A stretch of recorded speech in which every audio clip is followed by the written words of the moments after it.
అంటే పోరాటం ఏం చేయాలి సలహా చెప్పు, నాకు అర్థం కాదు. అది కదయ్యా, వాళ్ళు 8 మాసాలు అయింది చంద్రబాబు నాయుడు గారు అధికారంలోకి వచ్చి, ఆయన ఇచ్చిన హామీలను నెరవేర్చడం లేదు, ప్రజల్లో వ్యతిరేకత పెరుగుతుంది. మేమేం పోరాటం చేయాలి? చేస్తున్నాంగా. ఆల్రెడీ 3-4 సార్లు ధర్నా చేశాం. వాళ్ళకు ఒకటే గ్యారెంటీ ఏంటంటే ఇంకా 4 సంవత్సరాలు అధికారంలో ఉంటాం కాబట్టి మేము ఏమైనా చేస్తామని ప్రయత్నం చేస్తున్నారు.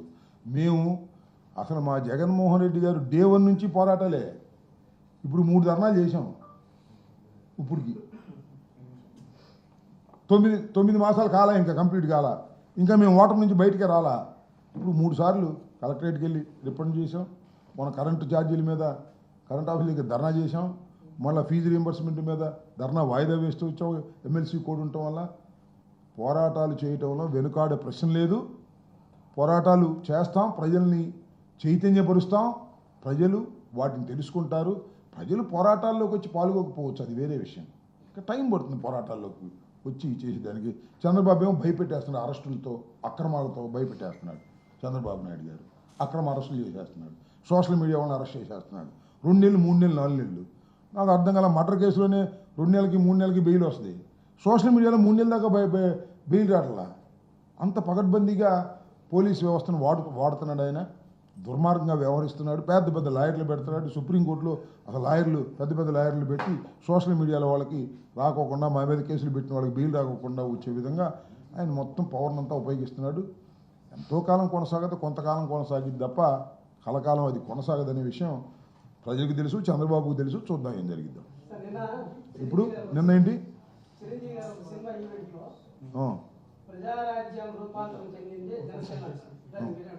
నేనేమన్నా ఆయన ఇష్టం, నేను ఎందుకు అంటాను? అది లేటుగా చెప్పావేంటి అంటాను. ఆయన నేను కాదు, ఆయన ఇప్పుడు దాకా ఎందుకు చెప్పలేదు? చిరంజీవి గారు ప్రజారాజ్యం పార్టీనే తొండ ముదిరి ఊసర వెళ్ళిందంట.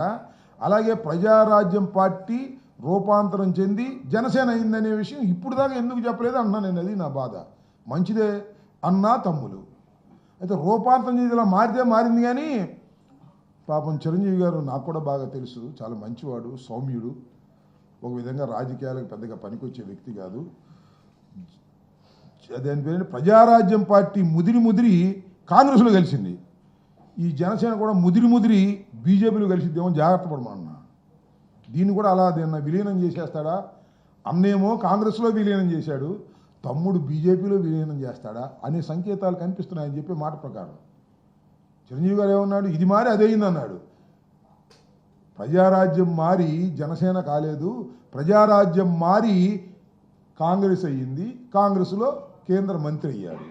అలాగే జనసేన మారి బీజేపీలోకి చేరి మరి ఆయన కేంద్ర మంత్రి అవుతాడా? ఇలాంటి సందేశం ఏమైనా ఇచ్చాడా? ఒకసారి చెక్ చేసుకోమని మనం చేస్తున్నాను. అంతే తప్ప వేరే అది సర్టిఫికెట్ ఆయనకి నేను ఇచ్చేది. నేను ఇస్తున్న ఒక మంచి సర్టిఫికెట్. ఎవరికి? రాజకీయాలకు పనికిరాడంటే అతి మంచివాడు, అతి సౌమ్యుడు, ఎవరినన్నా ఏమైనా విమర్శించాలన్నా కూడా ఎందుకులే అనుకుంటాడు. అట్లా కుదరదు కదా రాజకీయాల్లో. ఇప్పుడు నాకు చాలా సన్నిహితంగా ఉండే అవతల పార్టీలోకి వెళ్ళిన వాళ్ళు కూడా విమర్శిస్తున్నా, నాకు సన్నిహితులైన వాళ్ళు కూడా.